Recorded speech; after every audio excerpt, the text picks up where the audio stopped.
할렐루야.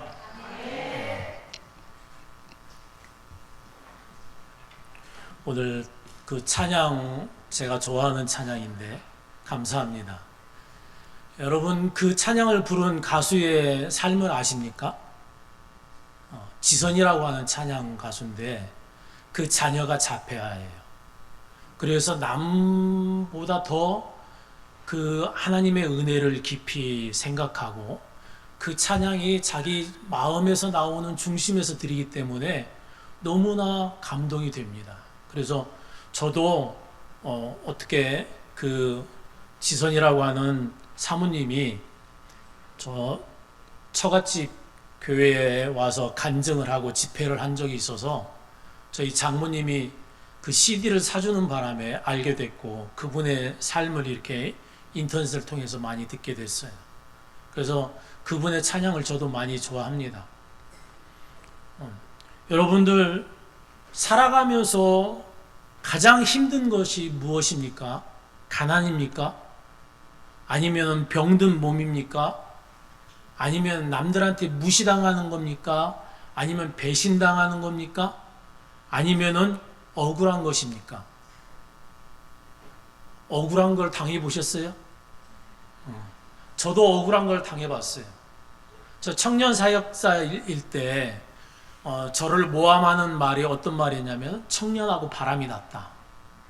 그리고 청년하고 이렇게 그 모의를 해서 청년들을 데리고 나가서 개척을 하려고 한다 하는 뭐 이런 모함을 들어본 적이 있어요.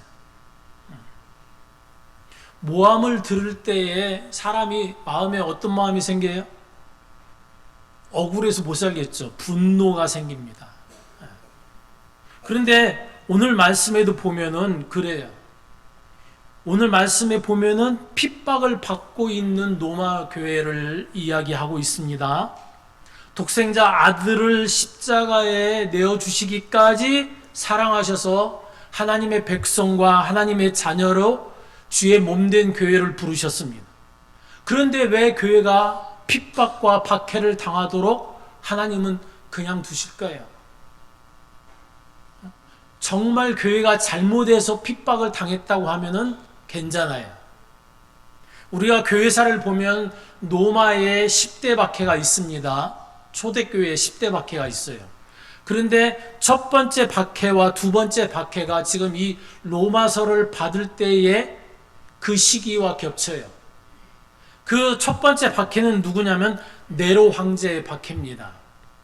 자기가 로마에 불을 질러놓고 기독교인들이 로마에 불을 질렀다고 죄를 뒤집어 씌웠어요. 그리고 기독교인들을 박해하는데 어떻게 박해하느냐? 맹수들의 밥이 되게 하고 그 다음에 야유에서 파티를 할 때 그 기독교인들을 화형시키면서 그걸로 조명으로 썼어요. 지금으로 말하면 횃불로 조명으로 썼어요. 그거를 당할 때 기독교인들의 마음에는 어떤 마음이 들까요? 오늘날 우리가 이런 박해를 당하지는 않습니다.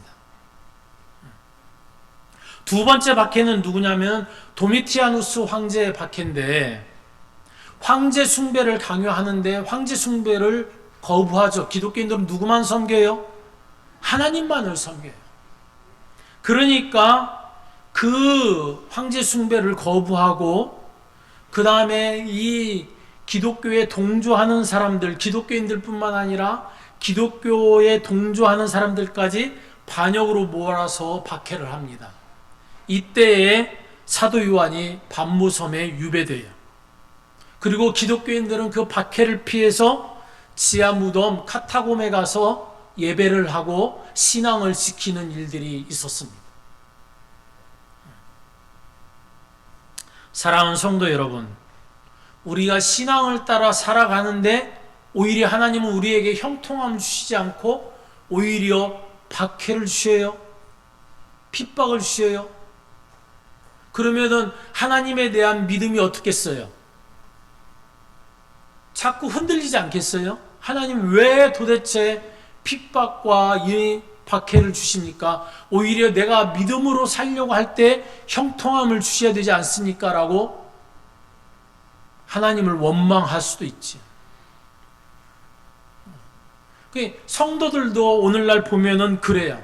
내가 더 믿음으로 헌신하려고 하는데, 더 하나님께 영광 돌리는 삶을 살고자 내가 더 하나님 앞에 헌신하고 성도들을 섬기려고 할 때, 또 이 억울한 소리를 듣거나 아니면 다른 사람이 나를 험담하는 소리를 들으면 어떤 마음이 들어요? 내가 헌신하려고 했던 그 마음이 사라지게 되는 위험에 처하게 됩니다. 헌신하겠다고 하는 결단이 이제는 뭘로 바뀌어요? 원망으로. 그리고 나 이제는 아무것도 안 할래 하는 그런 마음으로 바뀌어요. 하나님이 정말 원하시는 것은 그것이었을까요? 하나님은 우리에게 무엇을 원하십니까? 날마다 하나님의 은혜와 사랑으로 살기를 원하십니다. 믿으십니까? 네. 그런데 우리는 그 날마다 은혜와 사랑을 언제 느끼냐고 하면은 잘 될 때 느낀다고 생각을 해요. 잘 될 때. 그런데 잘 되면 사람이 정말로 하나님의 은혜와 사랑을 느낄까요? 잘 되면 뭘 느낄까요? 내가 잘해서, 내가 이렇게 믿음이 좋아서, 내가 이렇게 헌신하니까 하나님이 나에게 복 주시는 거야 하면서 다른 사람의 믿음이 없으면은 믿음이 없으니까 복을 못 받는 거야. 조금 잘 헌신해봐. 그런 교만한 마음이 생겨요. 교만한 마음. 오늘 성경에 보면은 박해하는 자들을 원수로 하나님의 진노와 심판을 받을 자로 말합니다. 그런데 그 당시에 박해자들은 어떤 사람이었어요? 로마의 권력을 갖고 있는 황제들이었어요. 권력자들이었어요. 세상으로 말하면은 부러울 것 없는 권세와 부귀 영화를 누리는 사람들이었어요. 오늘날도 우리를 박해하는 사람들이 많습니다.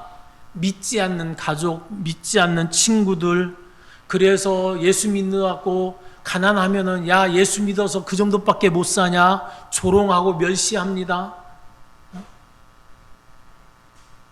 그리고 오늘날 인터넷에는 악성 댓글을 달고 혐오하는 글을 달고 디지털로 박해를 합니다. 그리고 소위 지금 박해하는 것 중에 하나가 뭐냐면은 평등법, 차별금지법을 만들어서 기독교인들이 동성애를 죄라고 말하지 못하도록 박해합니다.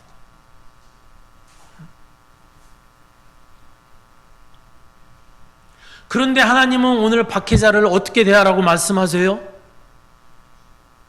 축복하라고 말씀하셔요. 저주하지 말라고 말씀하셔요.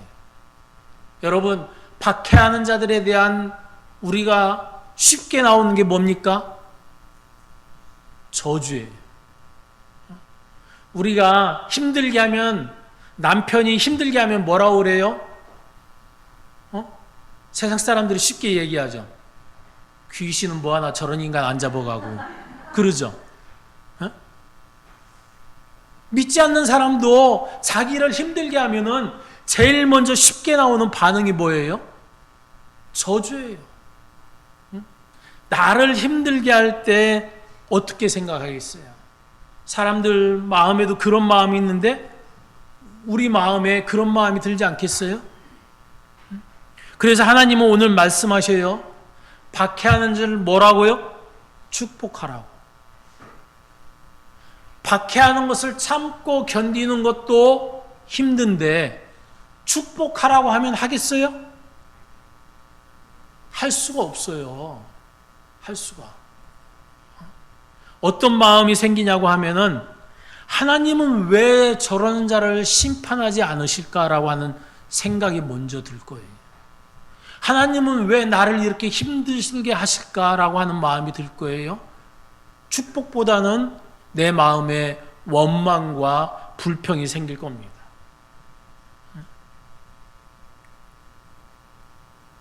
그러면서 오히려 내 마음에 불평과 원망이 생기면은 내 마음에 무엇을 잃어버려요? 예? 감사를 잃어버려요. 예.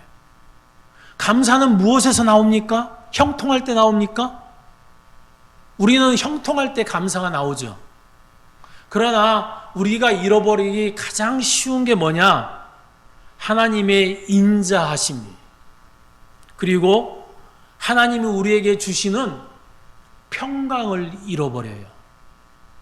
예, 평강을 잃어버려요. 그 하나님의 인자하심과 평강은 어디에서 우리가 찾을 수 있느냐? 예수의 십자가를 바라볼 때 찾을 수 있습니다. 하나님과 원수된 우리를 하나님과 화목하게 하셨다고 그랬어요. 예수님이 십자가의 죽으심으로. 그런데 그 십자가의 죽으심을 우리가 잊고 살게 되는 거예요. 여러분, 저도 그렇지만은 우리 앞에 가장 급박하게 느껴지는 게 뭐예요? 경제적인 고통이에요. 왜냐고 하면은 오늘날 사람들이 말하죠. 돈만 있으면 살기 좋은 세상이라고 말을 합니다. 돈이 없으니까 힘들다고 생각을 해요. 가난하니까 힘들다고. 그러나 점점 인생을 살아가 보면은 경제적인 손실도 어렵지만은 더 힘든 게 있습니다. 그게 뭔지 아십니까? 인간관계예요. 인간관계.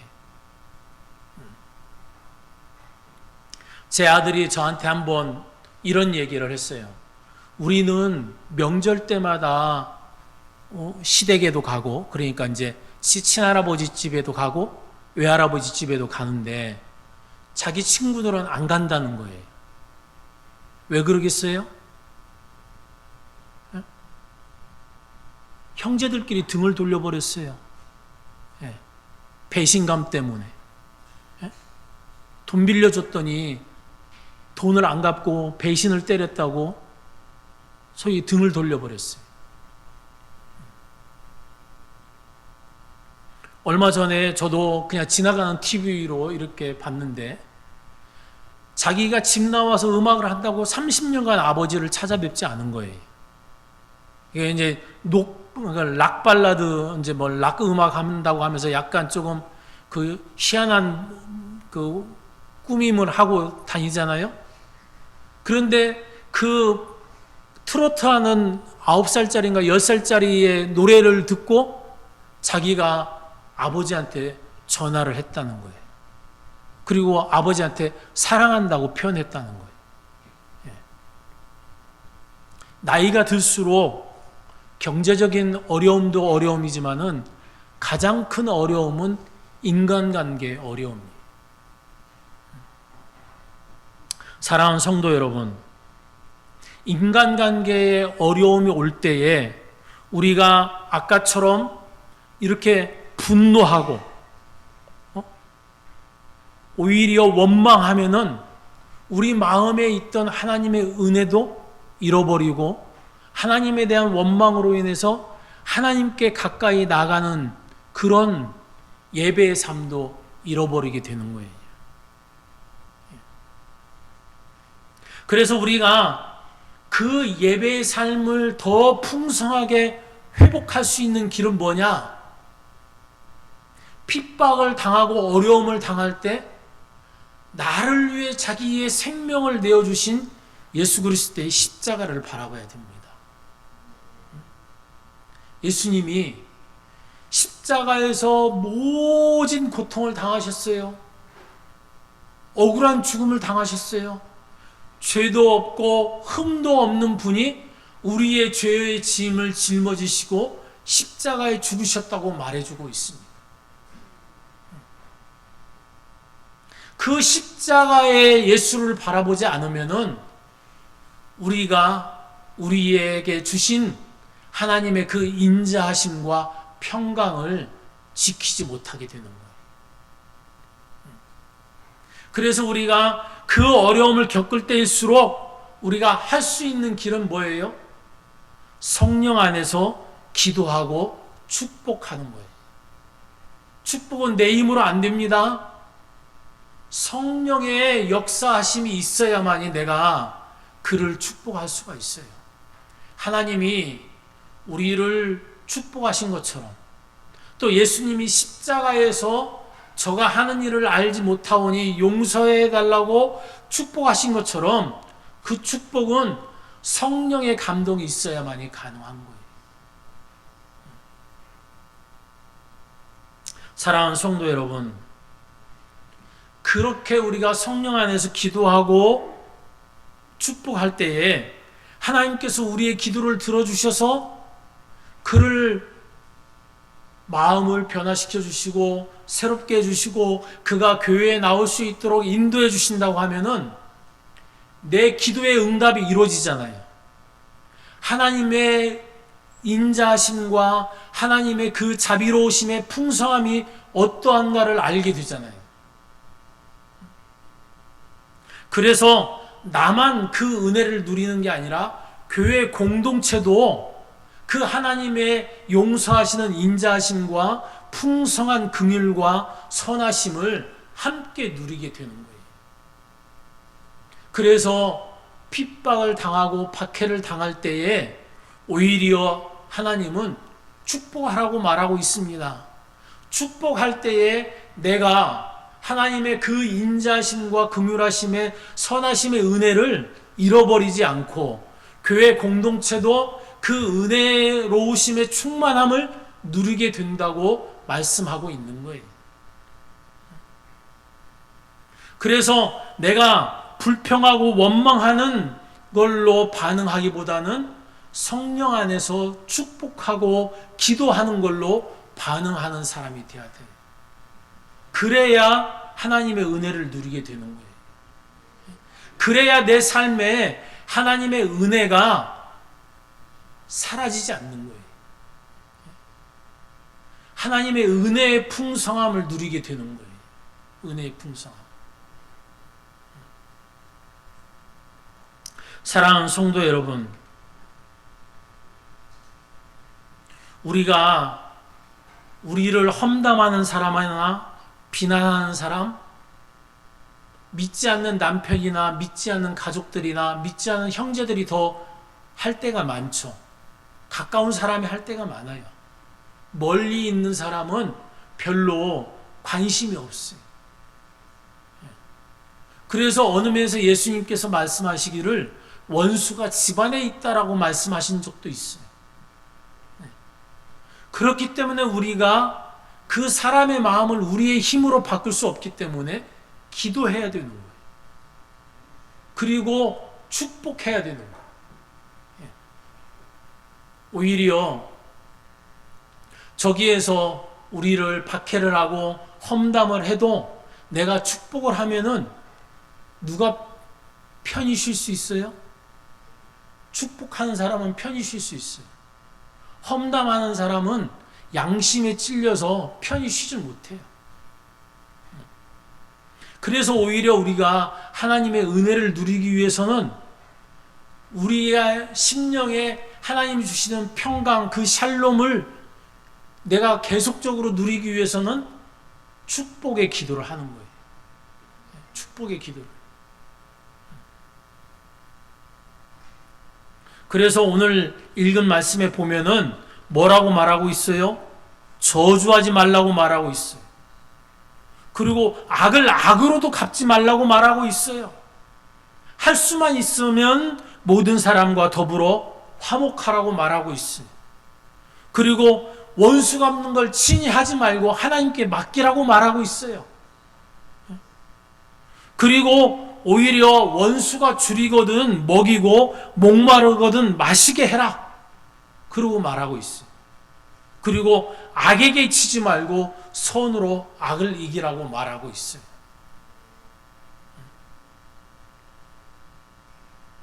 사랑하는 성도 여러분, 마음에 안 드는 사람, 나를 험담하고 비난하는 사람, 또 내 형제 중에 나를 핍박하는 사람, 가장 쉬운 게 뭔지 아세요?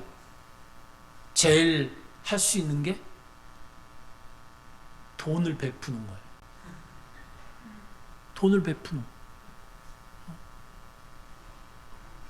거예요. 내가 경제적으로 넉넉하지 않아도 가장 쉽게 하는 게 돈을 베푸는 거예요. 돈을 베푸는 거예요. 만약 생일이 있다든지 아니면 뭐 자녀들 결혼식이 있으면 보통 형제들이 뭐 50만 원 축의금을 준다고 하면은 나는 100만 원을 하는 거예요. 내가 조금 힘들어도 그 50만 원 내가 조금 이렇게 몇 달로 나눠서 갚으면 되잖아요. 네.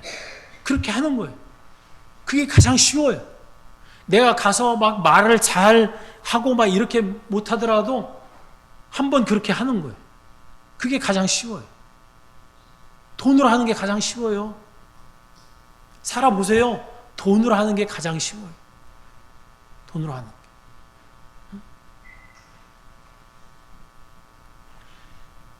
가서 먹이고 마시게 하라고 할 때 뭐라고 말하고 있어요? 줄일 때 먹이라고 말하고 있어요. 힘들 때 도와주라는 거예요. 죽음의 위기에 있을 때 도와주라는 거예요. 목마르거든 마시게 하라고 말하고 있어요. 목마른다는 건 그 팔레스틴 지방 뜨거운 더위에 목마른다고 하는 건 어떤 거예요? 마실 물이 없다는 건 그만큼 힘든다고 하는 거예요. 거기에 물을 주라고 말하고 있어요.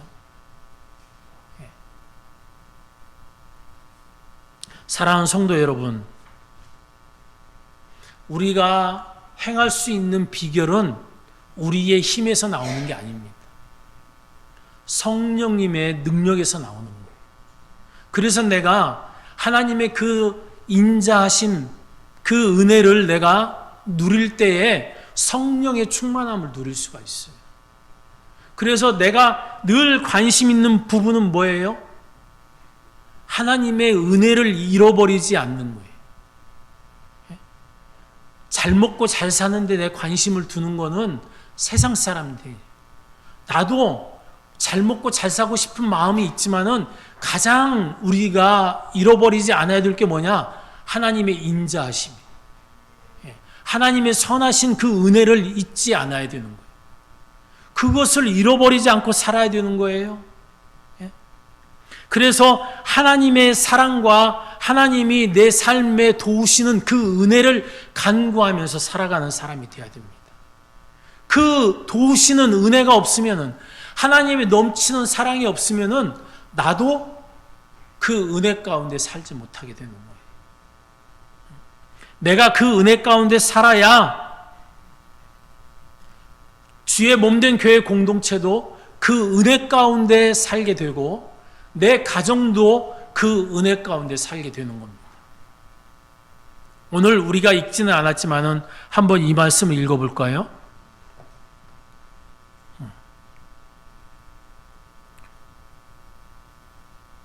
10절 한번 다 같이 읽어봅시다. 로마서 12장 10절이요.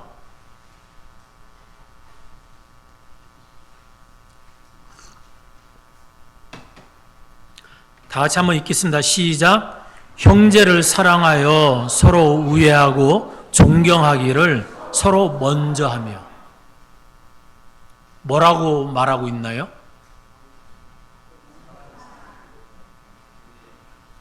서로 사랑하라, 서로 우애하라, 서로 존경하라 라고 말하고 있어요. 근데 뭐라고 말하고 있어요? 마지막에? 먼저 하라. 근데 우리는 먼저 하는 것보다 네가 나한테 잘하면 내가 너한테 잘할게. 거기에 익숙하죠. 나한테 잘 안 하는데 내가 뭘 먼저 잘해줍니까? 라고 하는데 우리가 너무 생활에 익숙하지 않아요?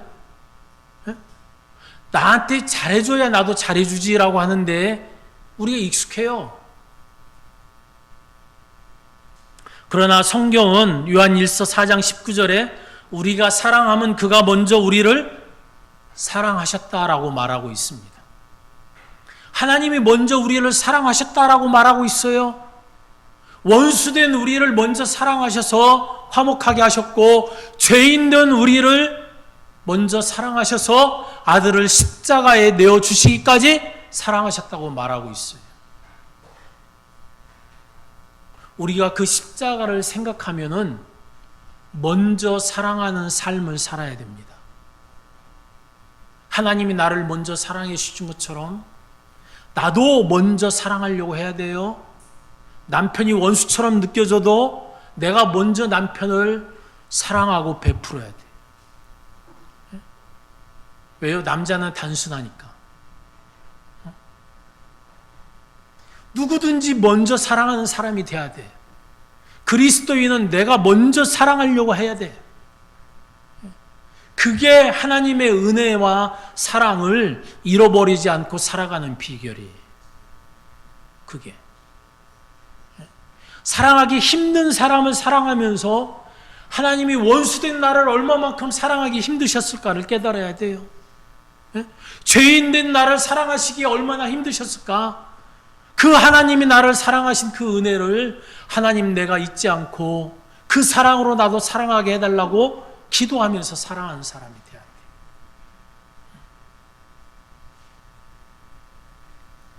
사랑하는 성도 여러분, 원수를 축복하고 기도하라고 하는 이 하나님의 말씀이 우리가 하기 힘든 이유는 뭐예요? 타락한 본성이 하나님의 말씀에 순종하고자 하지 않는, 순종하지 않으려고 하는 그런 영적 전쟁 가운데 있다는 것을 드러내고 있는 거예요.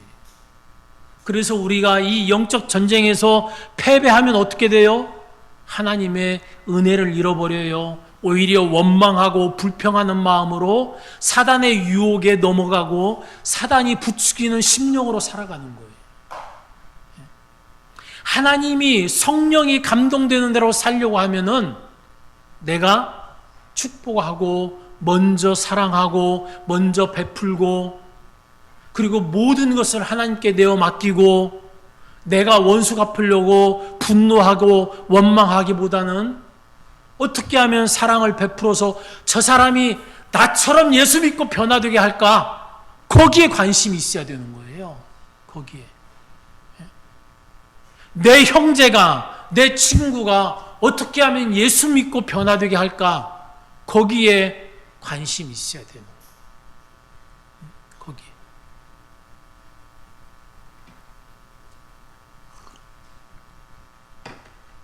그래서 박해하는 자를 축복하라고 말하고 있습니다. 내 마음을 힘들게 하는 자를 축복하라고 말하고 있어요. 사랑하라고 말하고 있어요. 사랑하는 성도 여러분, 축복하시길 바랍니다. 예. 그러면 내 안에 하나님의 은혜와 사랑이 더 충만해진다고 말해주고 있어요. 예. 그 다음에 성경에 또 말해주고 있습니다. 15절에 즐거워하는 자들과 함께 즐거워하라고 말해주고 있습니다. 여러분, 즐거워하는 자들과 함께 즐거워할 수 있습니까? 배 아프지 않아요? 심통이 나지 않습니까? 질투가 나지 않아요? 하나님은 왜 내 기도를 안 들어주시고 저 사람 기도만 들어주실까? 저 사람은 형통하게 해주시면서 왜 하나님은 나를 형통케 해주시지 않는가? 그런 생각 들지 않습니까?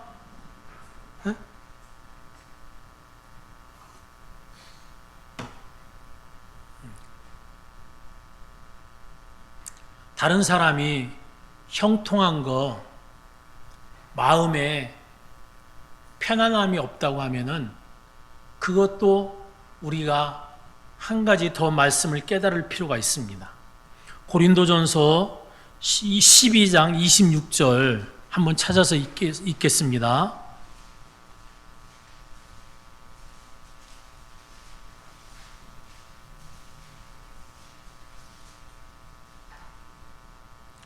찾으셨습니까? 예, 다 같이 읽겠습니다. 만일 한 지체가 고통을 받으면 모든 지체가 함께 고통을 받고 한 지체가 영광을 얻으면 모든 지체가 함께 즐거워하느니라. 아멘. 제가 한번 물어볼게요. 여러분 같은 성도들 중에 누가 형통해갖고 즐거워할 때 내가 그 사람을 위해서 감사헌금을 드려본 적이 있는 사람 한번 손 들어보세요.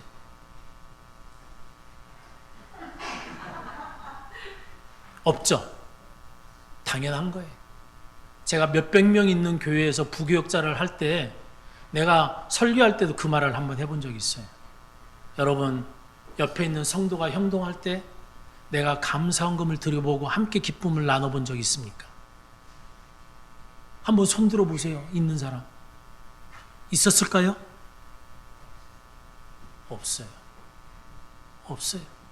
그게 우리의 삶이에요. 그게. 그런데 성경에 뭐라고 말해주고 있어요? 한 사람이 영광을 얻으면은 모두가 함께 영광을 얻는다고 말해주고 있어요. 그러면 뭐예요? 한 사람의 형통함이 공동체의 형통함이 되어야 돼요. 그러려면 어떻게 해야 돼요? 형통한 사람은 자기의 형통함을 자기의 신앙이 좋아서 형통한 걸로 착각하면 안 돼요. 그 형통함을 공동체와 함께 기뻐하라고 하는 거예요. 그러면 자기가 연약한 자를 위해서 더 베풀 수 있는 사람이 되어야 되는 거예요. 함께 즐거워하기 위해서 더 베풀고 나누는 사람이 되어야 되는 거예요. 예?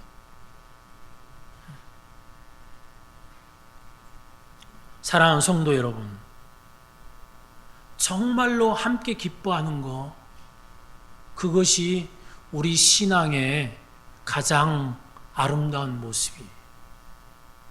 여러분, 부자와 나사로 비유를 아십니까? 부자와 나사로 비유 아시죠? 예. 부자가 이 세상에서 마음껏 누렸어요. 그런데 결국은 어디로 갔어요? 지옥으로 갔어요. 그러면서 거기에서 하는 말이 뭐였어요? 내 형제 5이 있는데 여기 오지 않게 해달라고 그랬어요. 근데 뭐라고 그랬어요? 세상에 모세와 선지자가 전해줄 것이다 그랬어요. 그 말을 듣고 깨닫는 자만이 이 지옥에 오지 않는다고 말해주고 있는 거예요.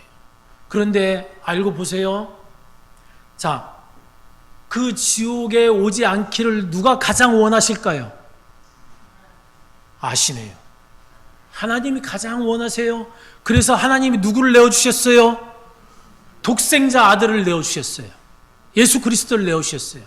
예수님도 우리가 지옥에 가지 않도록 그 하나님의 뜻에 순종해서 자기의 생명을 십자가에 내어주었어요. 그렇죠? 그리고 성령님은 무엇을 하세요? 그 곳에 오지 않도록 하나님의 말씀을 듣고 깨달을 수 있도록 감화 감동해 주셔요. 그러면 누구만 알지 못하고 가는 거예요? 누구만 거기서 알지 못하고 가는 거예요? 믿지 않는 사람만 어리석게 알지 못하고 가는 거예요. 자기보다 먼저 간 선조도, 자기보다 먼저 간 친구들도 다 음부에 간 사람들은 그곳에 오지 않기를 원한다고 말하고 있어요. 그것을 누구만 몰라요? 이 세상에 사는 믿지 않는 사람만 몰라요. 믿지 않는 사람.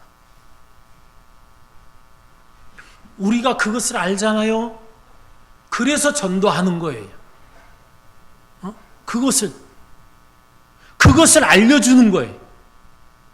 교회를 부흥시키기 위한 전도가 아니에요. 한 사람이 지옥에 오지 않도록 알려주고 함께 그 기쁨을 누리길 위해서 전도하는 거예요. 함께 그 기쁨을 누리기 위해서. 사랑하는 성도 여러분, 여러분들 어디 가서 맛있는 거 먹으면 누가 생각나요?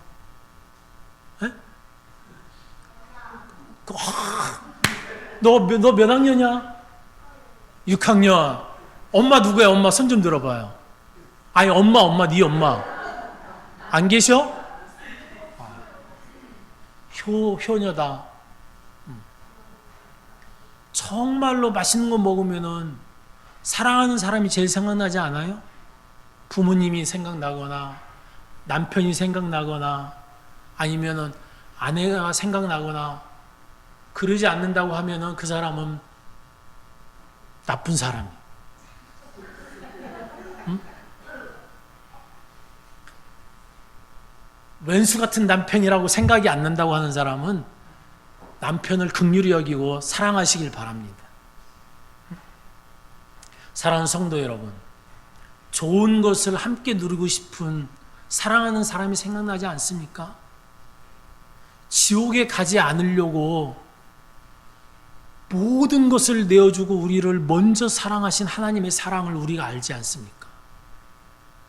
우리를 그 지옥에서 구원하시고자 자신의 생명을 내어주신 예수 그리스도의 그 십자가의 은혜를 우리가 알고 있지 않습니까?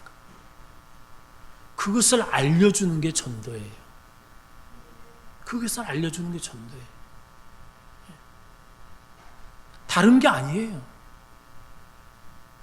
그래서 우리의 선조들도 내 형제들이 이곳에 오지 않기를 바란다고 말하는 그 음성을 알게 해주는 게 전도예요. 전도. 오늘날 많은 교회가 교회의 부흥에 관심을 갖고 그 방편으로 전도를 외치는데 그것은 어리석은 거예요. 하나님의 사랑을 알게 해주는 게 전도예요. 그 사랑을 함께 누리자고 말하는 게 전도예요. 내가 그 기쁨을 누리는 것을 함께 누리자고 말해야 되는 거예요. 그런데 내가 그 기쁨을 누리지 못하면 되겠어요? 내가 그 은혜를 누리지 못하면 할 수 있겠어요? 그래서 내가 예배를 통해서, 말씀을 통해서 늘 내가 누려야 되는 게 뭐예요? 십자가의 은혜와 사랑이에요. 그것을 누려야만이 되는 거예요. 그것을 누려야만이 되는 거예요. 사랑하는 성도 여러분, 오늘 또 읽은 말씀에 보면은 우는 자들과 함께 울라고 말하고 있습니다. 여러분, 우는 자들과 함께 울다 보면은 어떻게 됩니까? 내가 지치죠. 도와줘도 끝이 없는 것처럼 느껴질 때가 있습니다. 그러나 그 사람의 울음이 끝이지 않으면은 어떻게 돼요? 나도 고통스럽다는 걸 아셔야 돼요. 그래서 아까 고린도전서 12장 26절처럼 한 지체가 고통을 당하면은 모든 사람이 고통을 당한다는 것을 아셔야 됩니다. 그래서 한 사람의 울음이 그치길 위해서 나도 사랑으로 섬기고 위로하는 자가 되어야 돼요. 근데 그 위로의 가장 강력한 힘은 성령의 감동이 가장 강력한 힘입니다. 그래서 우는 자를 위해서도 우리가 기도하는 사람이 되어야 돼요. 우는 자를 위해서 기도하는 사람이 되어야 됩니다. 사랑하는 성도 여러분, 울어야 산다고 말하는 의사가 있습니다. 자기의 지금 노엽이 있는 현실을 보고 그 아픔을 울고 그 다음에 그 아픔을 인정하고 그 아픔 때문에 눈물을 흘리는 사람이 이겨낼 수 있다고 말하는 의사가 있어요. 우는 게 잘못이 아니에요. 울어야 될 때가 있어요. 아플 때는 울어야 됩니다. 성령도 말할 수 없는 탄식으로 우리를 위하여 친히 간구하신다고 말씀하셨어요. 예수님도 하나님의 보좌 우편에서 우리를 도우시고 우리를 위해서 간구하신다고 말씀하고 있습니다. 사랑하는 성도 여러분, 예수님이 우리를 위하여 낮아진 것처럼 우리도 겸손함으로 낮아진 가운데서 연약한 자의 울음을 듣고 그를 위로하고 그를 섬기는 자가 되시길 바랍니다. 나도 언젠가는 그 환난을 겪을 때가 있습니다. 나도 그 어려움을 겪을 때가 있습니다. 함께 울어줄 때에 오히려 울음이 그치고 하나님이 그 도우시는 은혜의 풍성함을 함께 누리게 되는 거예요. 하나님께서 위로하실 때에 그 울음이 그칠 때에 그가 고백하는 말이 있을 겁니다. 뭐예요? 하나님이 나를 위로해 주셔서 내가 이 어려움을 이겼다라고 고백할 거예요. 그 고백이 공동체의 고백이 되는 거예요. 함께 기도한 사람이 고백이 되는 거예요.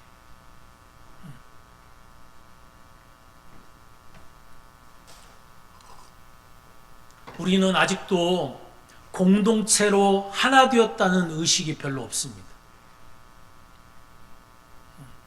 우리가 공동체로 연합되어서 주의 몸된 교회로 하나 된 자라는 생각을 잊고서 살 때가 많이 있습니다.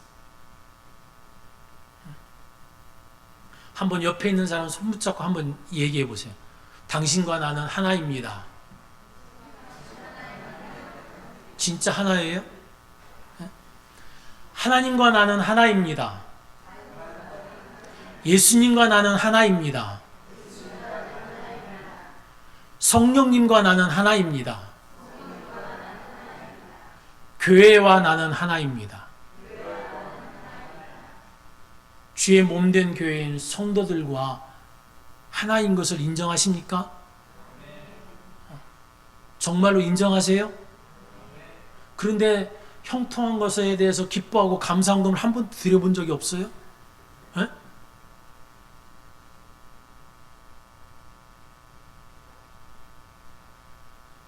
우는 자들과 함께 울고 함께 즐거워하는 자들과 함께 즐거워하는 것, 그게 은혜와 사랑이 충만한 교회 공동체의 비결이에요.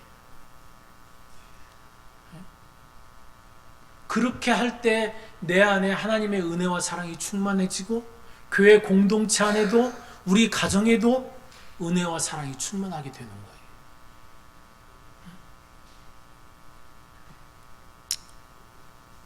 제가 아는 사모님이 한 분이 있습니다.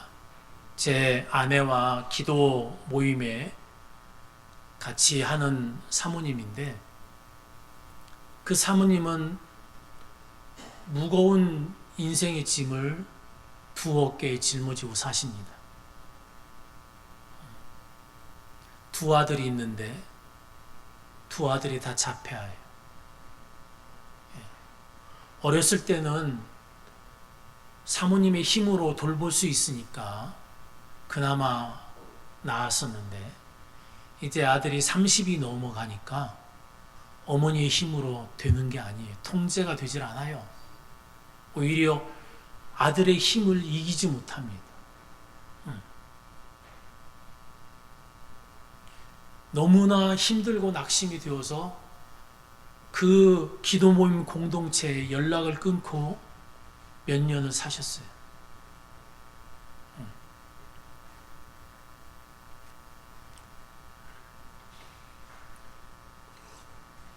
근데 한 번은 전화를 해서 내가 회복되었다라고 말을 하는 것을 들었습니다. 회복된 그 은혜를 함께 누리는 거예요.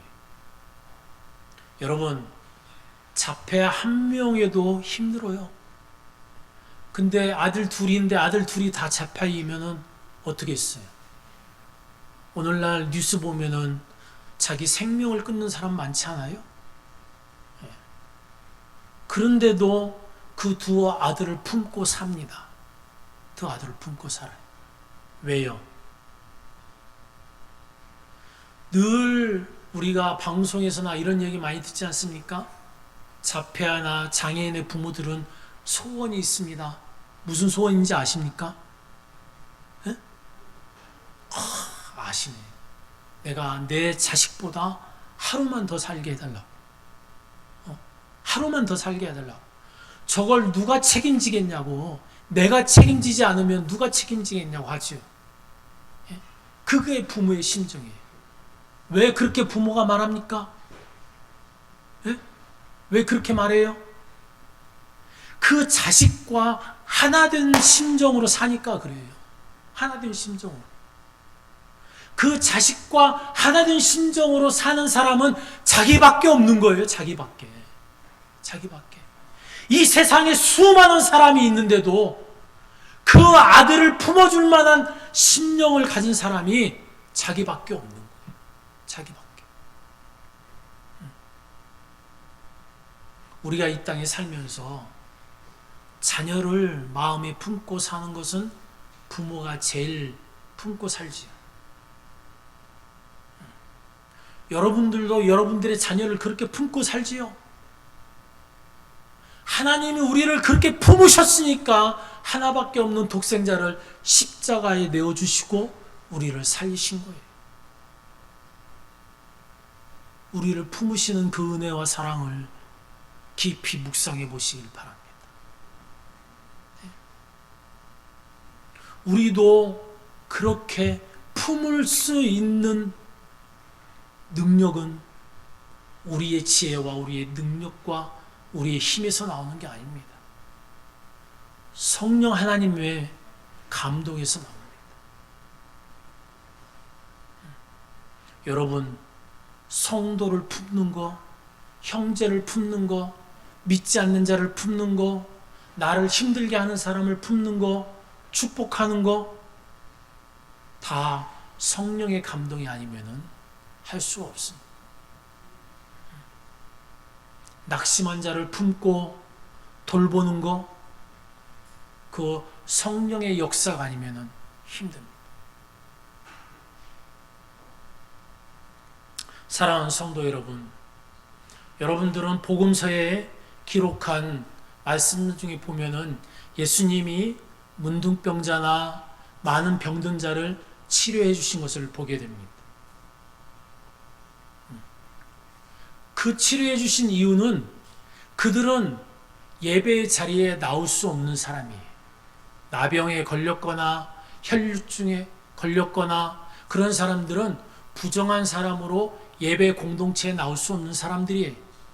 예수님이 그런 사람들을 치료해 주셔서 예배 공동체에 나갈 수 있도록 회복시켜 주시는 것을 우리가 말씀을 통해서 보게 됩니다.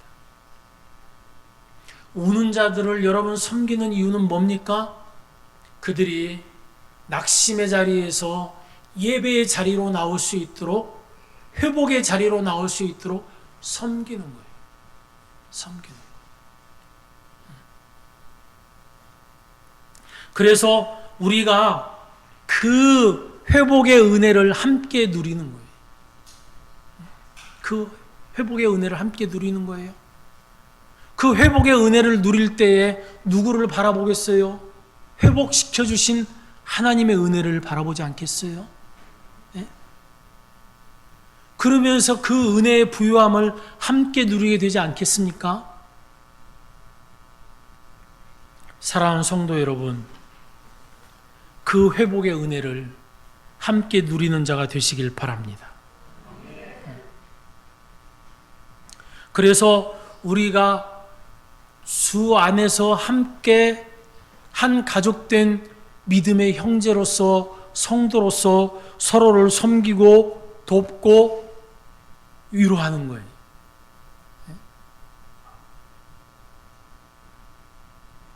위로하는 거 힘드십니까?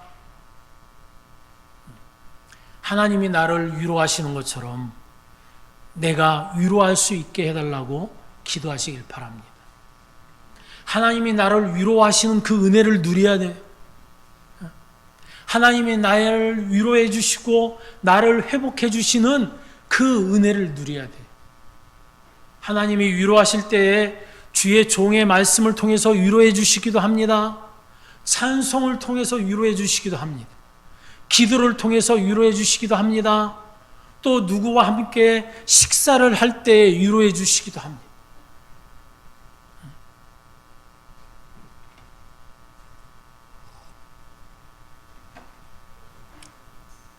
저희 집사람이 제 친구 사모와 자주 만나서 제 친구 목사님 아내와 자주 만나서 식사도 하고 차도 마시고 그래요. 제 친구 목사님은 힘든 인생의 짐을 지고 있습니다. 개척교회라 성도도 딱 한 가정 있어요. 어려워요. 12년째 목회를 하고 있는데 하나님이 부흥을 안 시켜주셔요. 여러 가지 이유가 있겠지만은, 근데 그 사모님이 혈액암 투병을 했습니다. 혈액암 완치를 받았어도 지금 늘 약을 먹어야 돼요. 6개월에 한 번씩 아주대 병원에 가서 진료를 받아야 되고, 그래요. 근데 집사람이 만나서 식사를 하고 또 차를 나누면서 서로의 얘기를 나누면서 위로가 돼요. 그래서 사모님이 낙심의 자리에 있다가 이제 회복의 자리로 가고 있습니다. 운동을 해서 자기가 스테로이드 그 부작용으로 100kg가 넘는 몸을 빼기를 시작해서 몸을 70kg까지 줄였습니다. 그리고 이제는 아내와 함께 교회에 나가서 기도하자고 기도의 자리로 나가고 있습니다. 딸이 희귀병에 앓고 있어요. 아들도 건강이 안 좋아서 군대에 갔다가 군대에서 퇴소 처리가 돼서 다시 집으로 와서 공익위원으로 군생활을 마쳤습니다. 건강한 사람은 자기 혼자예요. 친구 목사님 혼자예요. 여러분, 주의 위로가 아니면은 견딜 수 있겠습니까? 우리의 삶에 주의 위로가 아니면은 견딜 수 없는 삶이 있습니다. 내 삶도 내가 느낄 때는 내가 감당하기 힘들다고 생각할 때에 주의 위로 때문에 견딜 수가 있습니다. 내가 감당하기 어렵다고 생각될 때에 그때 주의 위로가 필요하다고 주님께 나와서 기도하고, 아니면은 내 심령으로 하나님 나 어렵다고 말해야 돼. 하나님의 도우시는 은혜가 필요하다고 말해야 돼.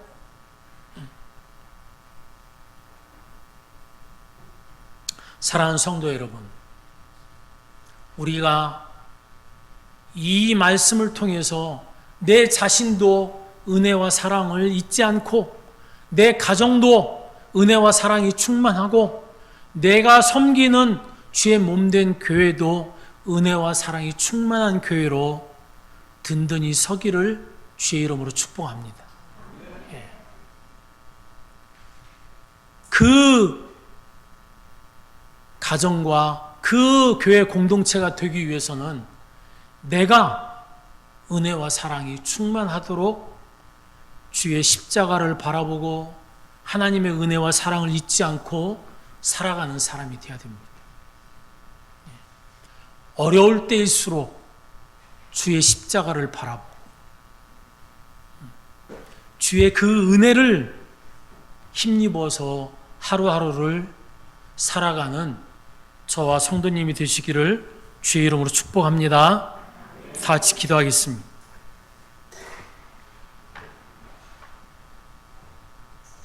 사랑의 아버지 하나님, 우리의 연약함을 긍휼히 여겨주시고, 우리가 우리의 삶의 자리에서 하나님의 은혜와 사랑을 충만하게 누리는 믿음의 복된 자가 되게 하여 주시옵소서.